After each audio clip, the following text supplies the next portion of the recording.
नमस्कार विद्यार्थी मित्रांनो, स्वागत आहे आपल्या BMS मराठी ॲपवरती। तर आता आपण आयुर्वेद इतिहासाचा दुसरा चॅप्टर बघणार आहे। तर चला व्हिडिओ सुरुवात करूया। आता इथं काय आलंय म्हटलंय बरं का की आयुर्वेद अवतरण म्हणजे देवी परंपरेनुसार आपले आयुर्वेद पृथ्वीवर कसं आलं, तर ते आपलं आयुर्वेद अवतरण हे पूर्ण या चॅप्टर मध्ये शिकायचं आहे आपल्याला। आता काय म्हटलंय, ब्रह्मदेवाने आयुर्वेदाचे अगोदर स्मरण केलं। तुम्हाला MCQ येऊ शकतो की कोणी अगोदर आयुर्वेदचं स्मरण केलं, तर ब्रह्मदेवाने आयुर्वेदचं स्मरण केलं आणि ते प्रजापतींना दिलं। नंतर काय केलं, प्रजापतींनी ते अश्विनी कुमारांना दिलं। जे अश्विनी कुमार हे जुळे बंधू आहेत आणि यांना अश्विनो असं द्विवचनी शब्द आलेला आहे। तर ध्यानात ठेवायचं तुम्हाला हा शब्द अश्विनो। आणि काय म्हटलं, अश्विनी कुमारांनी ते पुढे सहस्त्राक्ष म्हणजे इंद्राला दिलं। तर सहस्त्राक्ष म्हणजे कोण, इंद्रदेव। ते ध्यानात ठेवायचं तुम्हाला। त्यानंतर येथेपर्यंत त्यानंतर देवी परंपरा झाली। आता इथपर्यंत इंद्रदेव पर्यंत काय झाली, देवी परंपरा झाली। आता पुढे इंद्रदेवाच्या पुढे जी झाली ती कोणती झाली, लौकिक परंपरा आहे। आता लौकिक परंपरा कुठून सुरुवात होती बघा, की पुढे इंद्रदेवांनी आत्रेयांना दिलं। म्हणजे काय झालं, लोकी म्हणजे लोकांना दिलं अगोदर पृथ्वीवरचे, तर आत्रेयांना दिलं आणि त्यांच्या पुत्रांना इतर मुनींना आयुर्वेदाचं ज्ञान दिलं। त्यांच्या आत्रेयांचे जे पुत्र होते त्यासोबत जे काही मुनी होते तर त्यांना सुद्धा आयुर्वेदचं ज्ञान आज या इंद्रदेवांनी दिलं। आणि काय म्हटलं, आत्रेयांनी आपले पुढे आपले अग्निवेशाचे 6 शिष्य होते त्यांना आयुर्वेदाचं ज्ञान दिलं। कोणते 6 शिष्य होते, अग्निवेश, तुकर्ण, बेल, हरित, पारिशर आणि शार्पाणी हे जे 6 शिष्यांना त्यांनी पुढे आयुर्वेदचं ज्ञान दिलं। आणि काय म्हटलं, पुढे या शिष्यांनी आपापले स्वतंत्र ग्रंथ रचल्या आणि स्वतःची संहिता रचल्या, थोडक्यात असं सांगितलं आहे। नंतर काय केलं, स्वतःचे आपापले ग्रंथ लिहिले जे 6 शिष्य होते त्यांनी अग्निवेशाने अग्निवेशचं लिहिलं, जे तुकर्णाचं बेलने बेल, हरितचं पाराशरचं, त्यानंतर शार्पाने यांनी आपापले संहिता लिहिले, स्वतःचे ग्रंथ लिहिले, हे तुम्हाला माहितीच आहे। आता बघा देवी परंपरा बघा अगोदर कशी, ब्रह्माजी, त्यानंतर दक्ष प्रजापतीपर्यंत आले, त्यानंतर अश्विनी कुमार आणि इंद्र हे 4 जणांपर्यंत काय झालं, देवी परंपरा झाली। त्यानंतर जे आत्रेय मुनी आणि त्यांच्यानंतर 6 शिष्य, तर ही झाली लौकिक परंपरा। म्हणजे मनुष्यामध्ये ह्या कशा प्रकारे आयुर्वेदचं अवतरण आलं की ब्रह्मजीने त्याचं स्मरण केलं, मग दक्ष प्रजापतीला दिलं, नंतर अश्विनी कुमारला दिलं, त्यानंतर इंद्रदेवाला दिलं, इंद्रदेवाने आत्रेय मुनींना दिलं आणि आत्रेय मुनींनी त्यांच्या 6 शिष्याला आयुर्वेदचं ज्ञान दिलं। हे तुम्हाला ध्यानात ठेवायचं। आता बघा काय म्हटलं पुढचा पॉईंट, वेद व उपनिषद व पुराणातील आयुर्वेद। आता काय म्हटलं, सतयुगातील जे रामायण आहे याचा काळ किती होता, 5000 इसवी सन 5000 वर्षाहून अधिक काळ झालेला असावा। म्हणजे जे सतयुगातील रामायण झाले ते इसवी सन पूर्व म्हणजे 5000 वर्षापूर्वीच्या अगोदरचं ते आपलं रामायण झालं असं याचा काळ ध्यानात ठेवा, तुम्हाला पेपरमध्ये विचारला जाऊ शकतो MCQ ला।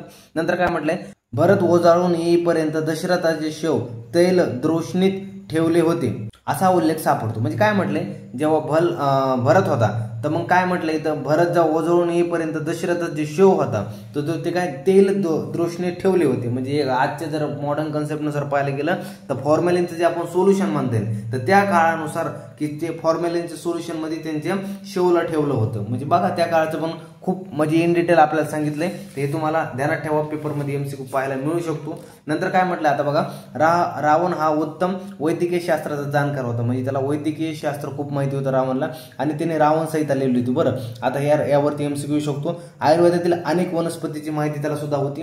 त्यानंतर अशोकवनामध्ये त्याने औषधी वनस्पतीची लागवड केली होती। सुषेण नावाचा त्याच्याकडे वैद्य सुद्धा होता, त्याच्या पदरी होता, म्हणजे त्याच्याकडे राहत होता सुषेण नावाचा वैद्य। त्याने लक्ष्मणावर अंतिम युद्धावेळी उपचार सुद्धा केला होता। सुषेण नावाच्या वैद्याने लक्ष्मणावरती उपचार केला होता।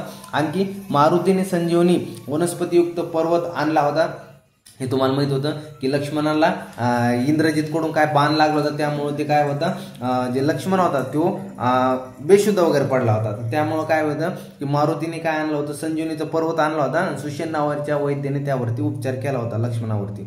तर मारुतीने संजीवनी वनस्पतीयुक्त पर्वत आणला होता तेव्हा वैद्य हा शब्द वापरला होता। तर तेव्हा हा शब्द आपल्याला वैद्य शब्द वापरला होता। नंतर काय म्हटलं, अश्विनी कुमाराने इंद्राचे वृषण क्षीण झाले होते तेव्हा त्यांनी बदलून मेंढ्याचे वृषण लावले होते। म्हणजे जेव्हा काय झालं होतं की इंद्रदेवाचे काय झाले, वृषण क्षीण झाले होते, तर अश्विनी कुमार काय म्हणले, हे वैद्याचे काय ते आपले इंद्र देवांचे काय ते वैद्य आहेत। अश्विनी कुमार म्हणजे जुळे बंधू येते, तर हे काय ते देवांचे वैद्य। तर यांनी काय केलं की सर्जरी केली त्यावेळेस, की त्यांनी काय इंद्रदेवांचे वृषण बदलून मेंढ्यांचे वृषण लावले होते त्यांना।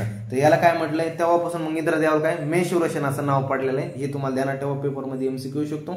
आणखी काय म्हटलं बरं, की सीतेने मूढ गर्भ या शब्दाचा वापर केला होता। म्हणजे काय हे शब्दाचा अर्थ काय होतो, दुर्दैवाने बालकाचा मृत्यू जर गर्भात झाला तर स्त्री रोग तज्ञ छोटे छोटे तुकडे करून योनी वाटे बाहेर काढतात। म्हणजे काय म्हटलंय की जर एखाद्या महिला असेल जी गर्भवती आहे तर तिचा जर गर्भपात झाला तर तिच्या लेकराची वगैरे कसं होतं बॉडी बाहेर कसं गर्भाचे तुकडे करून बाहेर काढावं लागतं. तर सीतेने त्यावेळेस हा मूळ गर्भ शब्द वापरला होता हनुमानाला सांगायला, की तिचे काय म्हटले होते की मारुतीला आपली व्यथा सांगताना माझी अवस्था रावण अशी करेल असं त्यांनी सांगितलं होतं त्यावेळेस, की मूळ गर्भ हा शब्द वापरला होता. त्यामुळे ध्यानात ठेवायचं तुम्हाला MCQ शकतो. आता बघा द्वापर युगातील व्यासरचित महाभारत, द्वापर युगात महाभारत झालं तर त्याचं व्यासरचित यांनी काय सांगितलेलं आहे. आता बघा इसवी सन याचा 3000 ते 4000 इसवी सन पूर्व सांगितलेलं आपल्याला काय ध्यानात ठेवा, काळ पेपरला येऊ शकतो. आता बघा महाभारतातील अंतिम युद्धावेळी नारद युधिष्ठिरला विचारतात तुझ्या शिबिरात वैद्यांचे तंबू आहेत का, वेगळे आहेत ना, म्हणजे की तंबू वगैरे आहेत ना, वेगळे तंबू आहेत ना. यावरून वैद्यकीय चिकित्सा विशेषतः शल्य चिकित्साचा की आपल्याला ज्ञान होतं की त्यावेळेस जे काही कोणाचे हातपाय कटले असेल, कोणावर काही आजारी पडले असेल, कोणा युद्धामध्ये घायल झाले असेल तर ते वैद्य वगैरे आहे त्यांच्यावरती शल्य चिकित्सा म्हणजे सर्जरी वगैरे करून त्यांना नीट करतील. तर त्यावेळेस नारद महाभारतात काय विचारतात युधिष्ठिरला तुझ्या शिबिरात वैद्यांचे तंबू वेगळे आहेत ना, असं विचारतात ते ध्यानात ठेवा तुम्हाला. त्यानंतर जे शुक्राचार्य यांना संजीवनी विद्या अवगत होती, जे आपले काय राक्षस आहे राक्षसांचे जे काय गुरु होते तर ते शुक्राचार्य होते, त्यांना काय होते संजीवनी विद्या अवगत होती. ध्यानात ठेवा तुम्हाला पेपरमध्ये MCQ येऊ शकतो. नंतर बघा विचित्रवीर्य जे होते, जे विचित्रवीर्य राजा होता की त्यामध्ये काय जे आपल्याला माहिती आहे तुम्हाला की जे महाभारत होतं त्यात विचित्रवीर्य नावाचा राजा होता, त्यामध्ये अतिस्त्री संघामुळे राजक्षमा झाला होता असा उल्लेख आपल्याला त्यामध्ये पाहायला मिळतो. त्यांना राजक्षमा हा व्याधी झाला होता अतिस्त्री संघामुळे, तर ध्यानात ठेवा. तर त्यामुळे नंतर काय म्हटले नकुल आणि सहदेव होते हे पशुवैद्यक शास्त्रात प्रवीण होते, म्हणजे आजचे आपण काय म्हणतो की जे वेटरनरी डॉक्टर म्हणतो की जे नकुल आणि सहदेव होते ते पशुवैद्यकीय शास्त्रात प्रवीण होते त्या काळात. ते ध्यानात ठेवा तुम्ही हे दोन नावं की पेपरला MCQ येऊ शकतो. आणि विराट राजाकडे ते अज्ञात वासात हे काम करत होते. विराट नावाचा राजा होता तर त्यांच्याकडे ते कामाला होते, तर जेव्हा ते वनवासात गेले होते तेव्हा ते यांच्याकडे कामाला होते, हे ध्यानात ठेवा. आता बघा पुढं पुराणे आले. आता पुराणे कोणकोणतं आले तर बघा पहिले आलं आपलं श्रीमद भागवत पुराण.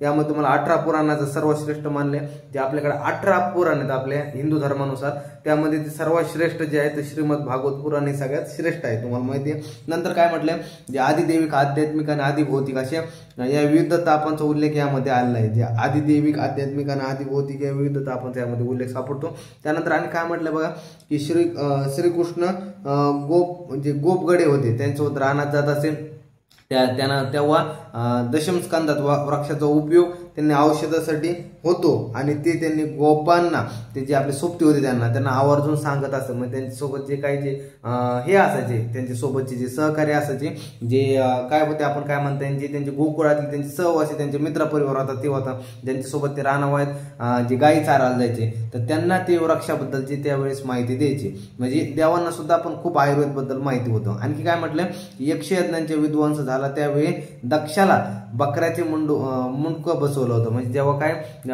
यक्ष यज्ञ झालं होतं तर देवांनी काय झालं होतं की जे महादेवांनी दक्ष राजा त्यांचं मुंडकं म्हणजे काय उडवलं होतं, तर त्यावेळेस मग काय होतं त्यांना बकऱ्याचं मुंडकं बसवलं होतं, हे तुम्हाला माहिती असेल. त्यानंतर काय म्हटले पुष्णाचे दात तुटले होते. त्यानंतर भगत देवताचे नेत्र, त्यानंतर भ्रग ऋषीच्या दाढी मिशा, त्यानंतर याज्ञिकांचे बाहू तुटले होते. या सर्व चिकित्सा केलेला उल्लेख आपल्याला सापडतो की आपल्या जुने हिंदू धर्मानुसार जे आपले काही पौराणिक कथा आहे त्यामध्ये आपल्याला विविध अशा की गोष्टीमध्ये काय विविध कथामध्ये पाहायला मिळतं की त्या काळात कशा प्रकारे सर्जरी वगैरे व्हायच्या, सर्जरी केल्या होत्या. की जसं की गणपती देवाचं पाहतान की गणपतीला कशा प्रकारे की हे लावलं होतं की हत्तीचं मुंडकं लावलं होतं, तर अशा प्रकारे विविध जे सर्जरी होत्या तर त्या काळात कशा प्रकारे व्हायचे ते आपल्याला पाहायला मिळतं कथेनुसार. त्यानंतर बघा याशिवाय जे च्यवन ऋषींना तारुण्य परत मिळवून देणाऱ्या अश्विनी कुमारांचा उल्लेख आपल्याला पाहायला मिळतो. जे च्यवन ऋषी होतं तुम्हाला असं MCQ पाहायला मिळू शकतो कोणत्या ऋषींना अश्विनी कुमारांनी तारुण्य वापस मिळवून दिलं, तर काय च्यवन ऋषी होते. त्यानंतर आता बघा अग्निपुराण आपण बघूया. अग्निपुराणात काय होतं आयुर्वेदातील अनेक औषधी प्रकारांचा उल्लेख यामध्ये आढळतो. त्यामध्ये वृक्ष आयुर्वेद, त्यानंतर सिद्ध औषधी, बालग्रह, त्यानंतर मृत संजीवनीकर योग, त्यानंतर मंत्ररूप चिकित्सा या अग्नी पुराणामध्ये आपल्याला पाहायला मिळतं. तुम्हाला ध्यान पेपरमध्ये MCQ येऊ शकतो, त्यामुळे चांगला यावरती ध्यानात ठेवा. त्यानंतर गरुड पुराण. आता गरुड पुराणामध्ये काय म्हटलं घरात कोणी मृत झाल्यास आजही गरुड पुराण वाचले जाते. यामध्ये आयुर्वेदातील रसायन, वाजीकरण, वातव्याधी यांचा उल्लेख आपल्याला पाहायला मिळतो. आता बघा वेदमध्ये काय सांगितलं आयुर्वेद अथर्ववेदाचा उपयोग सांगितलाय. हे सर्व श्रुत आहे। त्यानंतर काय म्हटलंय हे ध्यानात ठेवा, पेपरमध्ये एमसीक्यू शकतो, हे सर्व श्रुत आहे। श्रीमद भागवत पुराणात असा उल्लेख आपल्याला आहे की आयुर्वेद अथर्ववेदाचा उपवेद आहे आणि त्यानंतर हे सर्व श्रुत आहे सगळीकडे म्हटलेलं आहे आणि श्रीमद भागवत पुराणात याच्यामध्ये आपल्याला सुद्धा उल्लेख आढळतो। नंतर काय म्हटलं, वेदांसाठी मूळ एकाच वेदाचे चार वेद केले, म्हणजे तुम्हाला माहित असेल अगोदर एका वेदाचे 4 वेद केले होते। कोणकोणते वेद केले की ऋग्वेद, यजुर्वेद, सामवेद आणि अथर्ववेद अशी निर्मिती आहे। एका वेदाचे 4 वेद केले। नंतर काय म्हटले, याशिवाय त्यातील उपवेद, आयुर्वेद आणि धनुर्वेद हे सुद्धा सांगितलेले आहे। आता हे झाले या चॅप्टर मध्ये। आता पुढे बघा काय म्हटलंय, उपनिषदेतील आयुर्वेद। आता उपनिषदेतील आयुर्वेद काय सांगितलंय, आता अग्निवेशन याचा उल्लेख केलेला आहे बरं। आता काय सांगतोय की केन उपनिषदात काय झालं, 4थ्या खंडात आध्यात्मिक, आदिदैविक आणि व्याधींचा उल्लेख आलेला आहे। हे ध्यानात ठेवा, केन उपनिषद 4थ्या खंडात की आध्यात्मिक, आदिदैविक आणि व्याधींचा उपयोग केलेला आहे। त्यानंतर काय म्हटलंय, इंद्रियांच्या शक्तीचे वर्णन सुद्धा प्रथम खंडात तुम्हाला पाहायला मिळतं। त्यानंतर काय म्हटलंय, कठ उपनिषदमध्ये काय आयुर्वेदाप्रमाणे इंद्रिय निग्रह सांगितलेला आहे। त्यानंतर प्रश्न उपनिषदमध्ये द्वितीय आणि तृतीय जे खंड आहे त्यामध्ये वायूचे प्राण, व्यान, अपान आणि उदान आणि समान सविस्तर वर्णन आपल्याला पाहायला मिळतं। त्यानंतर आता बघा, एतदेय उपनिषद असतं त्या तृतीय खंडात आपल्या पंच ज्ञानेंद्रिय आणि पंचकर्मेंद्रियाचा उल्लेख पाहायला मिळतो। त्यानंतर तेबदेम उपनिषदमध्ये काय आहाराचे, अन्नाचे महत्व आपल्याला पाहायला मिळते। आता बघा, त्यानंतर श्वेतात्तर उपनिषदामध्ये प्राणायाम आणि योग साधना आपल्याला सांगितले आहे। तर हे ध्यानात ठेवा, मला एमसीक्यू मध्ये येऊ शकतं कोणत्या उपनिषदमध्ये काय सांगितलंय। आता बघा स्मृती, आता स्मृती काय सांगितलंय, मनुस्मृतीचं सद्विचार संवर्तन सांगितलंय। म्हणजे काय म्हटलं, मनुची स्मृती आहे त्याला सद्विचार आणि संवर्तन सांगितले आहे। जे मनुस्मृतीत सद्विचार आणि सद्वर्तन सांगितले। आता मनु म्हणजे एक प्रकारे वैद्य असतो, म्हणजे वैद्याची चांगले विचार, चांगली स्मृती आणि सद्वर्तन म्हणजे त्याचं चांगलं वर्तन असलं आपल्याला सांगितलेलं आहे की वैद्याचे असे गुण असलं पाहिजे, स्त्रीचा आदर वगैरे त्याने केला पाहिजे। आता काय म्हटलं, यत्र नारीस्तु पूज्यन्ते रम्यन्ते तज्ञ देवता, म्हणजे अशा प्रकारे हा श्लोक आला तुम्हाला ध्यानात ठेवायचा आहे। आता बघा श्रीमद भागवत गीता आलं, श्रीमद भागवत गीतामध्ये सत्व, रज आणि तम या गुणावर भरपूर माहिती सांगितली श्रीमद भागवत गीतामध्ये, हे ध्यानात ठेवायचं, एमसीक्यू मध्ये येऊ शकतं। त्यानंतर सात्विक, राजस आणि तामस आहाराचे वर्णन सुद्धा श्रीमद भागवत गीतामध्ये आपल्याला पाहायला मिळतं। त्यानंतर काय म्हटलं, आयुर्वेदाला मान्य असलेले सांख्य दर्शनचा सुद्धा उल्लेख श्रीमद भागवत गीतामध्ये आपल्याला पाहायला मिळतो। तर अशा प्रकारे टोटल आपला सेकंड चॅप्टर झालाय। ह्याच्या नोट्स तुम्हाला एवढंच हायलाइटेड पॉईंट ध्यानात ठेवा, याच्या बाहेर एमसीक्यू जाणार नाही। भेटूया पुढच्या व्हिडिओमध्ये, तोपर्यंत धन्यवाद।